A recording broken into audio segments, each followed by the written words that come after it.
sebuah kisah nyata yang berawal pada tahun 2002. Selamat menyaksikan.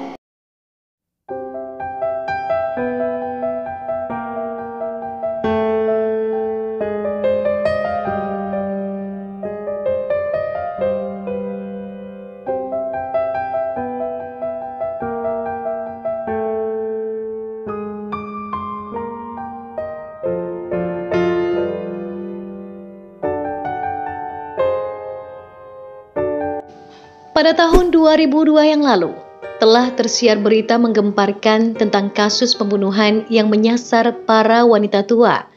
Mayoritas kejahatan ini telah dilakukan di kota Krasnoyarsk, dengan beberapa telah dilakukan di kawasan Yekaterinburg, Severodvinsk, dan Zhurianino. Aksi kejahatan ini tentunya telah membuat resah masyarakat yang ada di wilayah itu. Hidup mereka menjadi tidak tenang setelah kejadian mengerikan itu. Masyarakat berharap agar pelaku segera ditangkap agar mereka bisa kembali hidup dengan tenang. Polisi di sana beranggapan bahwa pelakunya adalah seorang lelaki yang ketika beraksi menggunakan baju perempuan. Para korban dihabisi dengan menggunakan kapak atau terkadang dengan menggunakan palu. Penjahat yang belum diketahui identitasnya tersebut kemudian merampok korban untuk mendapatkan uang dan apapun benda berharga yang dapat ditemukan di lokasi kejadian. Pelaku terkadang membakar rumah korban, berusaha menutupi jejaknya, dan beberapa kali telah mencoba untuk menyalakan api agar terlihat seperti kecelakaan. Dalam beberapa kasus lainnya, pelaku juga meninggalkan setrika dalam keadaan yang menyala atau membuka keran gas. Tapi semua kebakaran ini dapat dikendalikan. Penyelidikan mengenai kasus ini terkesan sangat lambat dan tidak memiliki banyak petunjuk. 8 tahun kemudian, tepatnya pada tahun 2010, kejahatan serupa pun kembali terjadi. Penjahat itu pun kembali beraksi dan berusaha menghabisi seorang wanita tua, yaitu seorang pensiunan bernama Belbinur Maxhaifa. Tapi kali ini, sang korban yang menjadi targetnya berhasil melarikan diri. Korban kemudian melaporkan hal ini kepada polisi dan mengatakan bahwa seseorang baru saja menyerangnya dan mengatakan kepada polisi bahwa pelakunya adalah seorang wanita yang telah menyamar sebagai pekerja sosial untuk mendapatkan akses ke flat tempat tinggalnya. Kesaksian ini ternyata menjadi sebuah petunjuk penting karena selama ini polisi berasumsi bahwa pelaku pembunuhan yang menghebohkan dan meresahkan masyarakat selama ini adalah laki-laki. Tapi benarkah sang penjahat yang beraksi kali ini adalah penjahat yang sama dengan yang terjadi pada tahun-tahun sebelumnya? Hal ini masih menjadi tanda tanya dan belum dapat dipecahkan oleh pihak kepolisian. Ternyata tidak berhenti sampai di situ saja. Kemudian terjadi lagi aksi pembunuhan selanjutnya. Kali ini, sang penjahat menyasar dan menghabisi wanita tua bernama Alexandra Povaritsna yang berusia 81 tahun kala itu. Sang penjahat diketahui telah mengubah taktik untuk korban terakhirnya ini. Ia memilih untuk menyamar sebagai seorang dekorator. Beruntung, tetangga korban telah melihat pelaku pergi sekitar waktu pembunuhan itu dan melaporkannya kepada pihak kepolisian. Setelah polisi menerima informasi dari tetangga korban, mereka memutuskan untuk menangkap seorang wanita yang telah dicurigai sebagai pelaku pembunuhan yang telah menghebohkan selama ini. Benarkah ia adalah seorang wanita? Ataukah pelaku ini adalah benar seorang laki-laki yang telah menyamar sebagai wanita seperti yang telah polisi prediksi selama ini? Yang jelas, orang ini diduga telah menghilangkan 17 nyawa wanita-wanita tua yang malang, dimulai sejak tahun 2002 hingga tahun 2010. Polisi pun kemudian berusaha untuk mencari wanita dengan ciri-ciri yang sesuai dengan petunjuk para saksi ini, dan hasilnya polisi akhirnya menangkap seorang wanita yang diduga telah menjadi pembunuh berantai para wanita tua di sana. Wanita yang ditangkap itu bernama Irina Viktorovna Gaidamashuk, lahir pada tanggal 22 Mei tahun 1972 di kota Yagan, Okruch Otomikanti, di Mensi, Rusia. Pada usia muda, dia telah menjadi kecanduan pada minuman keras dan kemudian orang tuanya kehilangan kendali atas dirinya. Kemudian Irina pindah ke kawasan Krasnofims pada awal tahun 1990-an, di mana dia bertemu dengan suaminya yang bernama Yuri. Mereka kemudian dikaruniai 2 anak.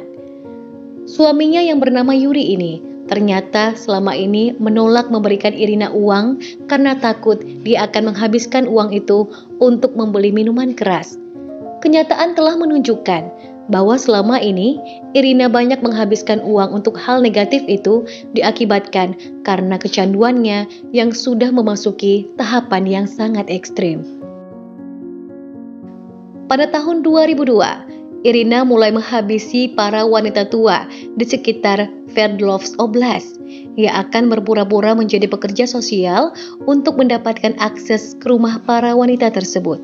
Seperti biasa, sebelum beraksi, Irina menggunakan pakaian yang rapi dan terlihat sangat meyakinkan korbannya agar diizinkan masuk ke dalam rumah targetnya itu. Kemudian di dalam rumah, ia akan menghabisi mereka dengan menggunakan kapak ataupun palu. Setelah menghilangkan nyawa wanita-wanita tersebut, Irina kemudian merampok isi rumah korban untuk mendapatkan uang atau apapun yang bisa dijual. Lebih dari 3.000 orang diinterogasi sebelum Irina ditangkap.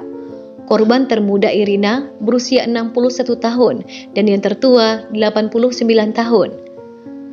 Setelah ditangkap, Irina dengan cepat mengaku melakukan pembunuhan terhadap para wanita tua itu.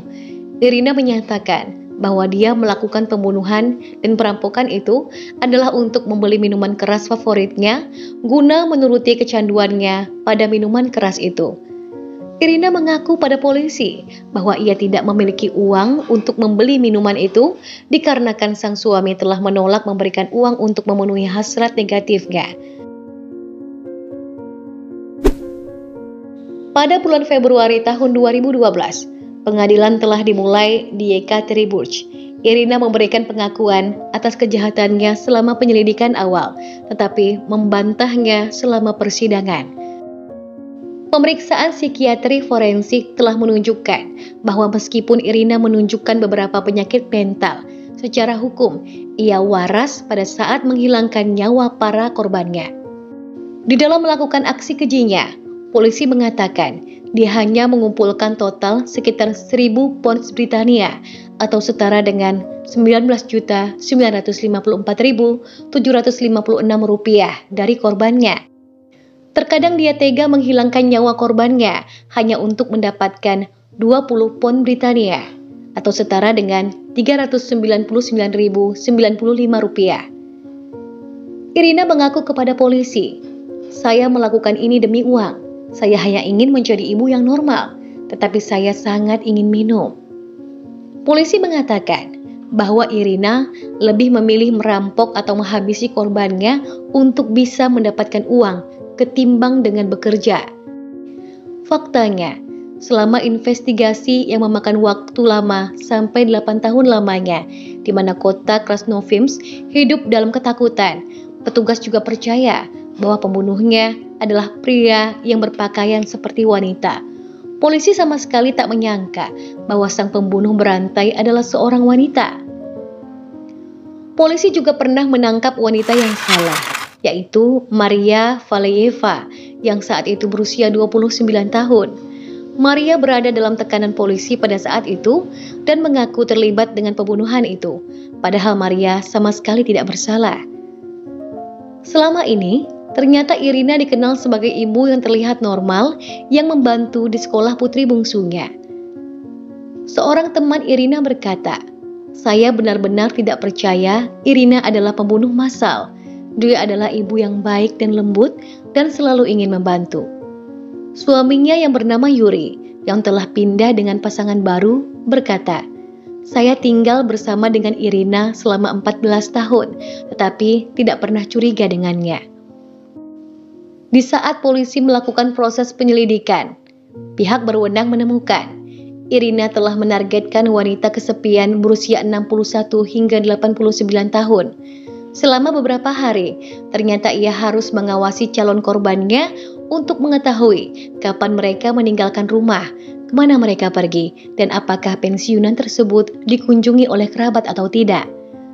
Setelah mengumpulkan semua informasi, dia mengetuk pintu rumah korban, mengatakan bahwa dia adalah seorang pekerja sosial. Ketika para korban dengan percaya diri membiarkan wanita berpakaian rapi itu masuk, Irina langsung saja menghabisi para wanita itu dengan menggunakan palu. Ia lalu menggeledah flat mereka dan mengambil uang serta apapun yang dapat ia temukan yang merupakan benda berharga. Pada titik tertentu, Irina merasa bahwa dia tidak akan pernah ditangkap dan mulai mencari korban lagi di antara orang-orang yang dia kenal. Diketahui, pada saat sebelum melakukan aksi kejinya, Irina mulai meninggalkan catatan di rumah para korbannya dengan sebuah tulisan. Pulanglah, jam 11 pekerja sosial akan berkunjung. Ternyata, tes tulisan tangan sederhana ini telah membantu polisi untuk mengidentifikasi sang pembunuh. Investigasi berlanjut selama 5 tahun dengan polisi menanyai 3.000 saksi dan 21 korban. Petugas melakukan lebih dari 2.000 pemeriksaan forensik. Kasus pidana terhadap Irina terdiri dari 436 dakwaan dan tes kejiwaan telah memutuskan bahwa dia kompeten secara mental. Bukti kesalahan Irina adalah bahwa selama investigasi, dia telah menunjukkan alamat yang tepat di mana kejahatan itu terjadi dan menggambarkan situasinya, termasuk semua detailnya. Selain itu, sidik jarinya cocok dengan sidik jari yang ditinggalkan di beberapa lokasi pembunuhan. Irina telah dijuluki setan dengan rok oleh media lokal di kota asalnya, Krasnoyarsk. Pada bulan Juni tahun 2012, Irina didakwa dengan 17 dakwaan pembunuhan dan 1 dakwaan percobaan pembunuhan dan telah dijatuhi hukuman 25 tahun penjara. Itulah hukuman maksimum untuk wanita di Rusia, dan hakim kemudian memotong 5 tahun masa tahanannya menjadi 20 tahun dikarenakan dia adalah seorang ibu dan memiliki anak. Kerabat para korban marah karena hukuman yang mereka nilai sangat singkat, mengutip bahwa Irina ternyata hanya menerima lebih dari 1 tahun per pembunuhan. Keluarga korban meminta agar hakim tidak membebaskannya karena dia telah menghilangkan nyawa banyak orang. Keputusan hakim ini tidak bisa diganggu-gugat. Irina akhirnya menjalani hukuman selama 20 tahun penjara.